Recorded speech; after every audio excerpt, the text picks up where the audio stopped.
दक्ष police news, पहिले खाकी मग बाकी। पालघर जिल्ह्यातील डहाणू तालुक्यातील बोर्डी समुद्र किनाऱ्यावर निसर्गाचा एक आगळा वेगळा चमत्कार पाहायला मिळतोय। किनाऱ्यापासून अवघ्या 300 मीटर अंतरावर असलेल्या एका विहिरीला आणि बोरवेलला चक्क गोड पाणी लागलंय।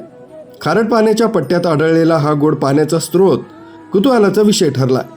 समुद्र किनारपट्टीवर विहीर किंवा बोरवेल खोदल्यास खारट पाणी लागतं।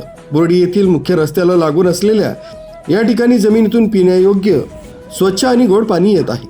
या जागेवरील विहीर ऐतिहासिक असून त्यावर असलेल्या शिलालेखावरून या विहिरीचं भूमिपूजन 1985 मध्ये झाल्याचं समजतंय।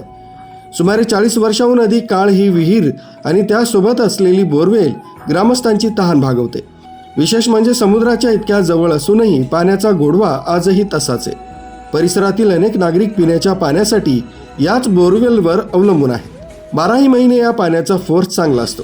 किनाऱ्यालगत सर्वत्र पाणी खारट असताना केवळ याच ठिकाणी निसर्गाच्या कृपेनं आम्हाला पिण्याचं पाणी शुद्ध मिळत आहे, अशी भावना स्थानिक ग्रामस्थांनी व्यक्त केली। विज्ञानाच्या दृष्टीनं याला भूगर्भातील गोड्या पाण्याचा प्रवाह मानलं जात आहे, तरी स्थानिक लोकांसाठी मात्र हे निसर्गाचं मोठं वरदानच ठरलंय।